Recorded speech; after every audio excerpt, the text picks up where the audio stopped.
Let's talk about great photos because we want to understand how we can best support our text on our websites. Do you know this man?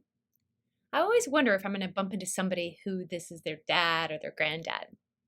I bet you might know what he said. I know it when I see it. Do you remember what he was talking about? It was obscenity. This is from a Supreme Court case. You may have learned about this case in high school or college. And this answer, I know it when I see it, this is a really bad answer. It's the same answer I often get from people, students, colleagues, that sort of thing, when we talk about photography. I know it when I see it. That's a great photo. How do you know it's a great photo? We need to understand the reasoning behind things, and that will help us identify more clearly what distinguishes poor from good to great. So let's talk about some of the inputs. There are three main inputs for a great photo. The first one is that it's capturing a moment. So in this case, we're capturing a moment at graduation. It's a great moment you might remember for the rest of your life when you get handed a diploma. But there are many small moments that make up our lives that we also remember, and at any event, there are tons of moments. Here is somebody just waiting in line as other people are getting going on stage. It's just this moment of anticipation. If you're worried, oh no, I can't even imagine what kind of moments we would do because we just have people talk a lot at podiums and that sort of thing because some organizations are like that. Don't worry, there is a moment in any kind of speech, and that is the gesture. That is the moment when all the cameras start clicking if you ever watch a press conference or that sort of thing. The next input is light. And here's an example of a photo that would definitely be more, we would say, flat if it didn't have this interesting light happening on the building. The shadows are coming from the various trees. It makes it a more dynamic photo. Here's another example of light that takes a photo that could be okay of a dock with some water and a nice sky. The light coming in and the shadows it's making makes this a pretty interesting photo. The last input is emotion. When we have emotion in our pictures, similar to this little kid who is excited about the snow coming down, that typically is attractive to viewers. Sometimes you get all three, right? Here we have moment, light, and emotion. This is actually not a real picture. This is completely photoshopped. But you get the idea. What we want is all three together. Those are like the really spectacular photos. They're the ones that win photos of the year and that are frequently viewed online and that sort of thing. And a great photo could just have two of them. A good photo might have just one of them. The best photos have all of them. So just keep this in mind because you can even use this in your personal life. This is what you're looking for in the photos that you shoot. You're looking for a great moment, great light, and emotion being shown. So here's a photo that I would say is not so great. Do you know why? Because this is a stock photo. We know from research that stock photos are ignored. And because we know this, they're actually extremely problematic to have on websites, especially on mobile because photos take up a lot of bandwidth. And users are very good at picking out stock photos. They know what is real or not real. We can have a sense, and those people have way too white teeth to just be like regular people. So I encourage you not to use stock photos.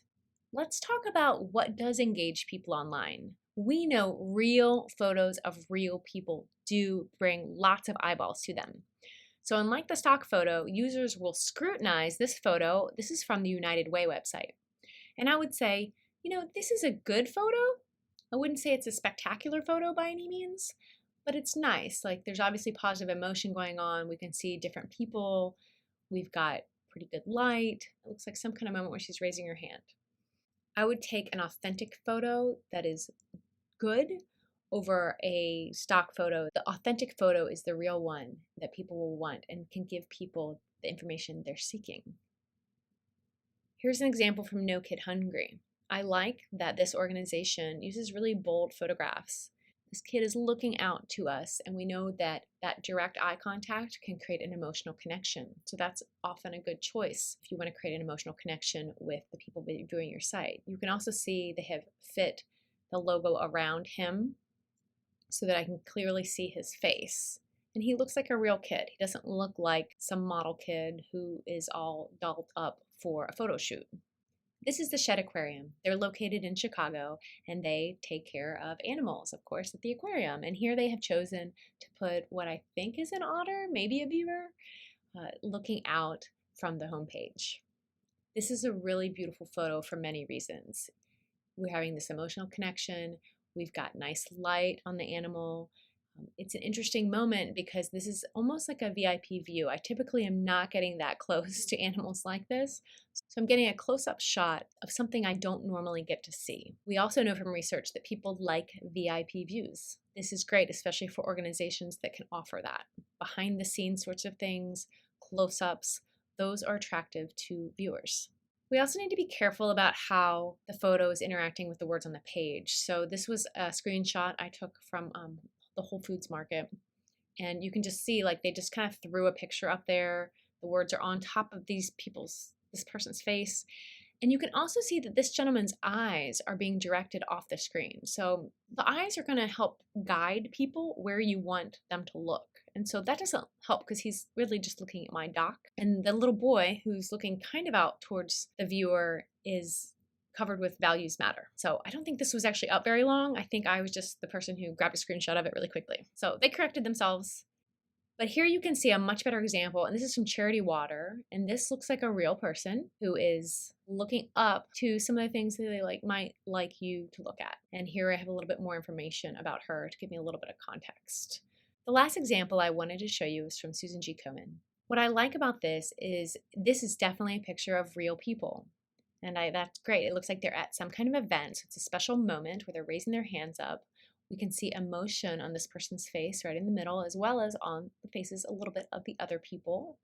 And they fit the words in nicely in this area. They have blurred out the background so we can really easily read the words. So they've done a nice job of taking a great photo, making sure the words fill the space.